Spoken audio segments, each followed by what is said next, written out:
Okay, so now we're going to actually solve our two inequalities that I have up here. Our first one is a two-step inequality, meaning I'm going to do one step to move my constant, my number 4, to the other side. And then once I get that done, I'm going to divide by 5 so that I can isolate my variable. All right, let's do that. Our first step, move that 4 by doing the opposite, which is subtraction in this case because it's the opposite of addition. So when I do that, that leaves me a 5x over here is less than -1 and a -4 make -5. They're both negative, so you add. All right, so now let's go up here so I can finish the problem. We have 5x is less than -5. So I want to isolate my variable. So to do that, I'm going to divide by 5 because that's what's attached to the variable. So 5 divided by 5 is 1, so that leaves me 1x is less than a -5 divided by a +5 is a -1. So that's my solution. Now, you can leave it like this unless somebody asks you to put it in set builder notation. So again, to write it in set builder is where those little squigglies come in. We call them squigglies. They're really called braces, but that's what they look like.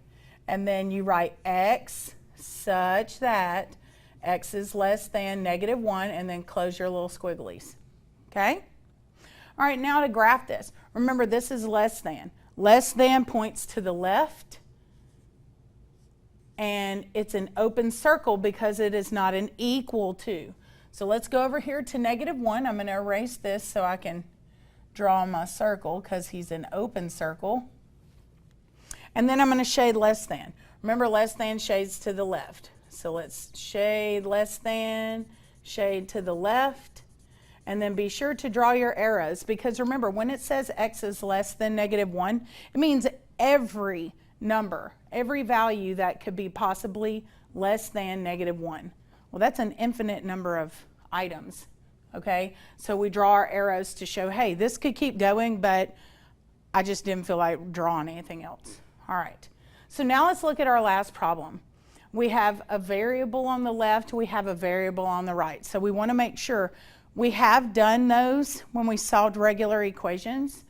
So you might want to go back and check that video out, but you have to put the variables on one side, so let's do that. I'm going to move the 2x to the left by doing the opposite, which is addition.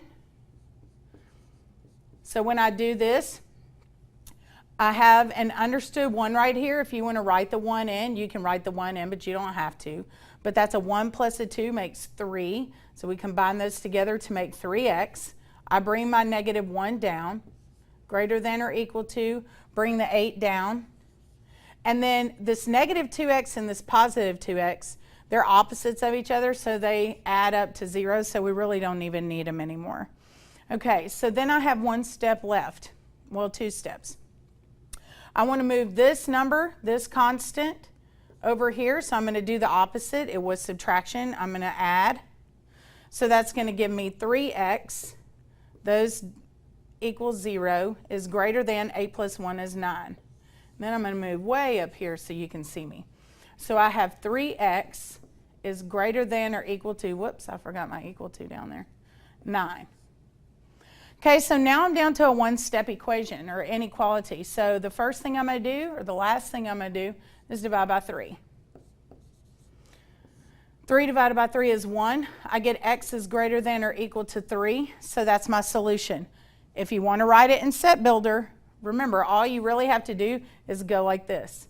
Add your x such that right there, and then add the squiggles, the braces to the end. And ta-da, you're done. Okay?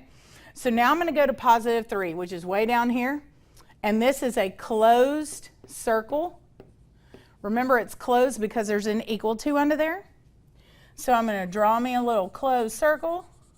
And then I'm going to shade. Shading greater than shades to the right. So I'm going to shade, shade, shade, shade, shade, shade, shade, shade. And then I'm going to draw my arrow again because we want to make sure that we know that it's an infinite number of solutions, okay? All right, that's all I have for these 2 slides on solving inequalities. so far. I'm sure there's more to do, so come back and watch another video.